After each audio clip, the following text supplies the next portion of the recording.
Des vendanges grain par grain un peu particulières dans ces vignes. Nous ne sommes pas dans un vignoble traditionnel du Bordelais, mais au cœur de la parcelle 52. Ici, 52 cépages français mais aussi étrangers sont étudiés à la loupe par des scientifiques. Ce projet, baptisé VitaDapt, a été lancé il y a 10 ans pour répondre aux défis posés par le réchauffement climatique sur la vigne. L'effet du changement climatique et du réchauffement climatique a décalé le cycle. Et au niveau des raisins, on a obtenu des raisins plus sucrés, moins acides et moins aromatiques. Et quand on prend ces raisins et qu'on les transforme pour faire du vin, on se retrouve avec des vins plus alcooleux, des degrés d'alcool supérieurs, puisque ça c'est directement la transformation des sucres, des vins qui sont moins acides, donc qui perdent en termes de fraîcheur. En 30 ans, les vins de Bordeaux sont passés de 11 degrés à 13,5-14 degrés d'alcool en moyenne. Une hausse qui altère le potentiel de garde des vins. Les derniers étés, avec des périodes de canicules importantes, ont accéléré le phénomène.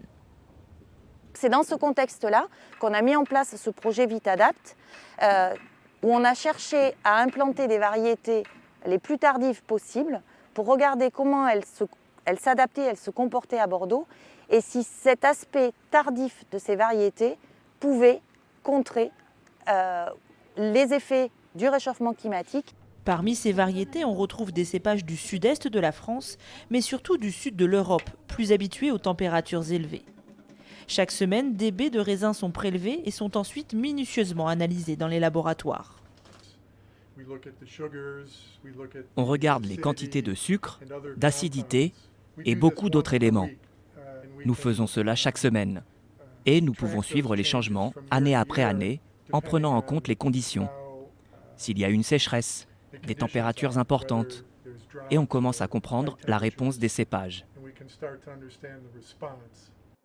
Parmi ces cépages, une vingtaine sont désormais vinifiés au sein de l'Institut des sciences de la vigne et du vin en micro-cuvées. Chacune est ensuite dégustée par un panel d'experts pour définir les échantillons qui seraient les plus proches du vin bordelais. Alors on a les cépages portugais qui sont suivis maintenant depuis 6 ans, qui étaient assez prometteurs. On a entre autres le Touriga national, qui lui est vraiment intéressant d'un point de vue qualitatif sur les vins qui sont produits. On en a un second qui est le Touriga franca, qui lui est intéressant parce qu'il charge très peu en sucre. Les résultats de ces recherches ont provoqué une petite révolution dans le milieu viticole. L'INAO, le gendarme français des appellations, autorise désormais l'introduction de nouvelles variétés, mais elles ne doivent pas dépasser 10% du produit final. Précurseur, l'appellation Bordeaux supérieur a choisi 6 cépages issus des recherches. Bernard Régla a sauté le pas. Ce viticulteur mise sur 2 croisements français méconnus à Bordeaux, le Marcellan et l'Arénarnois. Et on reste quand même toujours dans la tradition. On ne veut pas révolutionner et faire un produit qui soit complètement atypique et qui sort de Bordeaux parce que